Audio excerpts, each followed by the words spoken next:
Военный ПЛА Российской Федерации «Молния» есть в двух модификациях – «Молния-1» и «Молния-2», где цифра обозначает количество двигателей.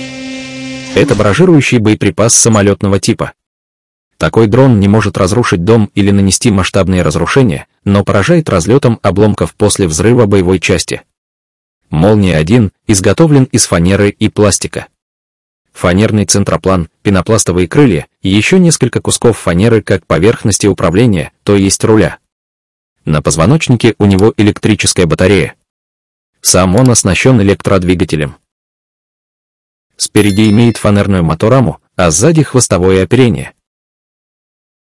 По размерам что-то среднее между большим дроном и шахедом. Дрон управляется вручную, так как он не оборудован GPS-модулем. Если он теряет связь, то врезается в ближайший объект или падает. Сам беспилотник может запускаться как с руки, так и из примитивной катапульты. Учитывая простоту «Молнии-1», ее в разобранном виде могут переносить несколько военных, а затем собрать на месте. Этот примитивный конструктор на винтах через 2-3 часа собирается прямо на позиции. Все на прямоугольных формах. Прямоугольное крыло, прямоугольное оперение, прямоугольный руль.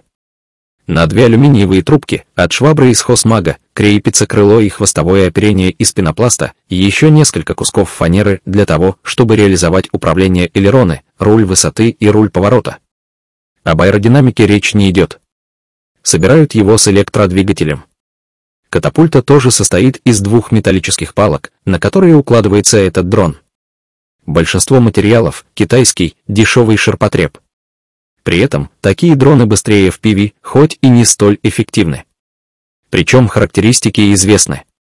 Размах крыла около 1,5 метров, вес до 10 килограммов, боевая нагрузка 3 килограмма, дальность действия до 30 километров, батарея 5000 мАч, соответственно время работы до 40 минут, скорость 20-25 метров в секунду или 72-80 километров в час, максимальная высота 3 километра. Связь ERLS, уязвим для РЭП, цена около $300 США.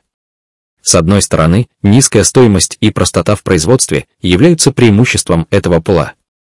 Но поскольку дрон уязвим для средств радиоэлектронной борьбы, его эффективность для работы по большинству военных целей крайне мала.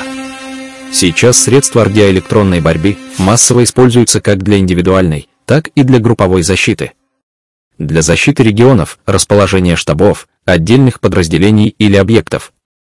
Несмотря на примитивность своей конструкции, «Молния-1» может летать даже в непогоду. Например, в дождь, за 40 минут работы, его фанера не успеет так намокнуть, чтобы испортиться, а аккумулятор, установленный на хребте дрона, может быть обернут пленкой от попадания влаги. Такая медленная воздушная цель легко поражается даже из стрелкового оружия. В то же время, ПЛА «Молния-1» чаще применяется для террора мирного населения, в частности обстрела Харькова, чем для поражения военных целей. Благодарим за просмотр, лайки и комментарии.